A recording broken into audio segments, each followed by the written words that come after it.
Hi everybody. Give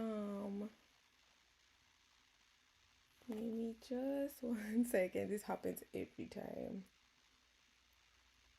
But okay. Hi everyone. Welcome or welcome back to my channel. My name is Melissa. I try and go live every day now. School starts next week, so I may not be going live every day anymore, but I will definitely try. I will still be super active on YouTube and posting on my socials. So as you guys know, my birthday was on Sunday. It's still my birthday month, so feel free to wish me happy birthday in the comment section. And one of the gifts I got was the new iPhone 16 Pro Max. But I quickly realized that it's having some camera issues, and so I went on TikTok. Well, I can't really say like camera issues, um, but more so like I would take pictures and the camera would have like a grain or like a darkness to it. I didn't really like that. So I went on TikTok. I tried to find some tutorials, and the first tutorial that I saw, it had like about 60,000 views, which I felt like I could trust because it had like that that many views and like just as many likes and comments.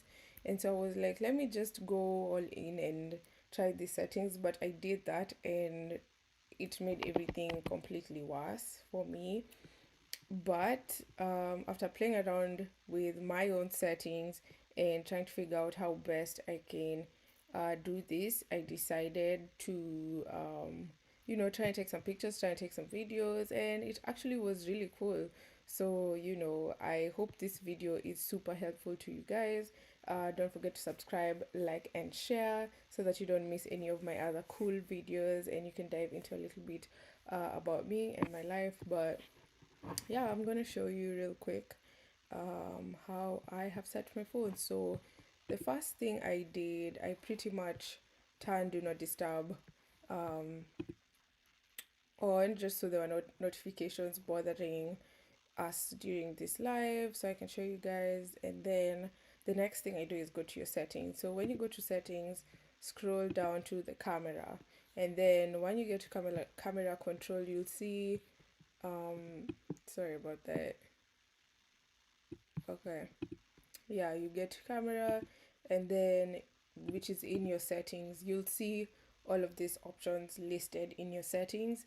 And the next thing you're going to do is click the first option, camera control. You will have the clean preview on, this lock focus and exposure off, and then single click, and then press and hold on, require screen on is still on as well for this portion. You don't really need to mess with that part. Then after that, I went to like the photographic styles. So if you're using the new like iPhone 16 Pro Max, you'll see when you click the side button on the side of the phone, like over here, it has like a new feature where you can just easily access the camera and slide through and see what concentration and what focus you want to use for whatever pictures you're taking. And sometimes, and they have a few different presets like rose gold, autumn. That's what this photographic styles is for. You can go here and customize it. I have personally not done it on my phone because it's not something that I want to have permanently when I'm recording videos or taking pictures. So that's why it looks like this in my settings. But if you are the kind of person who likes any of those presets that are already like um, pre-installed into the camera, you can still check that out by looking at the settings. Yes, sorry. I had a brain fart moment right there. So that's something you can sort permanently here and get started. But for someone like me, I may use it, may not use it. I prefer to have like my original photos and then editing them after. So if that's what you want, you can adjust that in photographic styles. But because I just put in like the standard settings before you do any light settings or any other extra thing you want to add. I'm just gonna leave it at that for now. So the next thing you're gonna do is go to record video, and for me, I selected 4K at 60 fps. I don't know the technical terms of what that is, but I do know 4K is like better quality than 1080. And so for me, 4K at 60 fps is good for me. If you want more clarity, they have the 4K at 120 fps option. You could do that too, but just know the higher the resolution, the more storage it takes. That's something to keep in mind, especially if you are like a vlogger, if you are creating content, taking lots of videos every day, it's really gonna take up your storage. Obviously, you can buy more storage on iCloud or whatever you want to do, but um, why do that when you can have good quality and still not eat up all your storage? That's why I chose that one. And then after that, you can have your enhanced stabilization on. HDR video is still on for the clarity, auto FPS, auto 30 and 60 FPS. And then that was pretty much the settings for recording videos. And then I went to slow mo. I don't really care about slow mo as much. I don't take a lot of videos with slow mo. But if you are the kind of person who likes to take like the slow mo videos, feel free to amp it up and do the 4K at 120 fps. This for me is just like a standard I set that I'm comfortable with. And then um, after that, this is record cinematic. So this is pretty much like the movie type of videos that you would enjoy. And if you are taking those types of videos and you're using your iPhone as your primary camera and your source to make cinematic videos, I would suggest that you choose 4K at 30 fps, because this one is going to give you um, the highest clarity for the video. And then next thing for record sound, spatial audio, allow playback with noise reduction, so pretty much noise cancellation. You could select which one suits you best. Excuse me.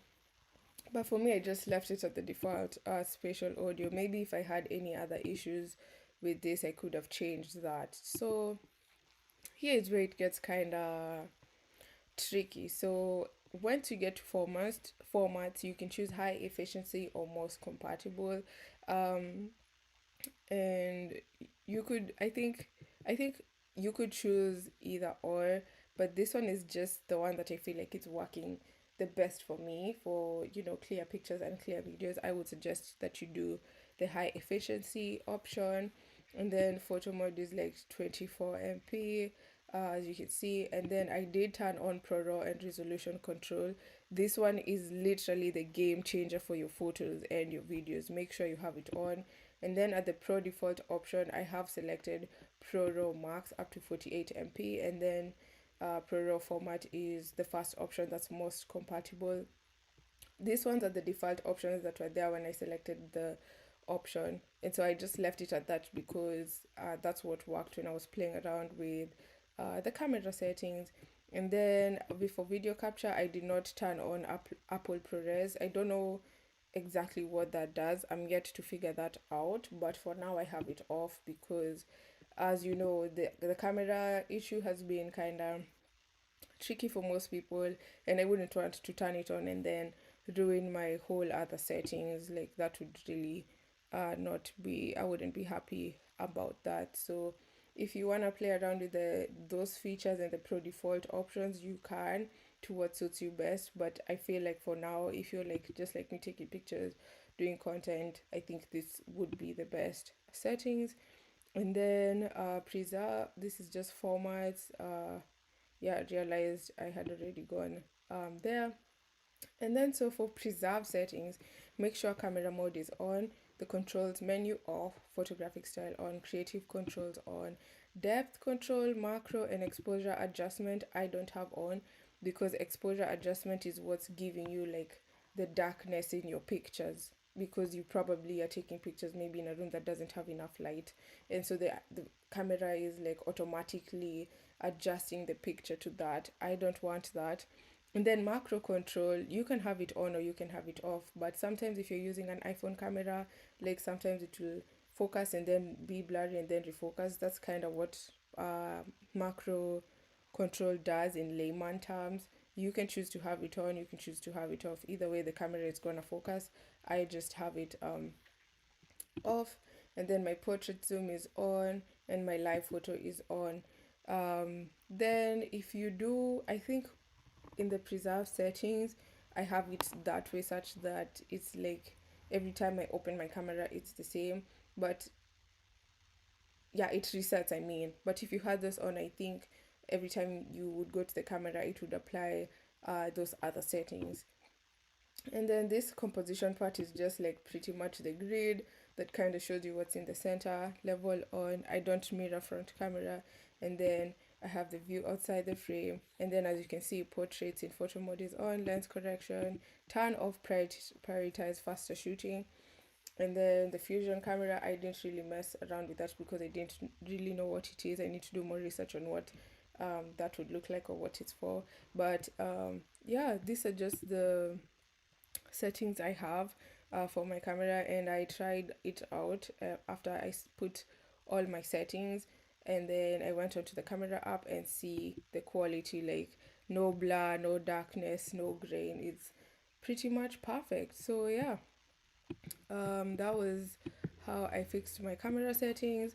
I hope you guys try it out. Let me know in the comments if it works for you or if there's any tips and tricks you learned to make it any better. But for now, this is what I'm using. I think you should definitely try it. And yeah, you don't have to take your iPhone back because of the camera. I think most of the issues are more like with the camera itself built in, not like with the settings. So you pretty much have to figure out how to do that.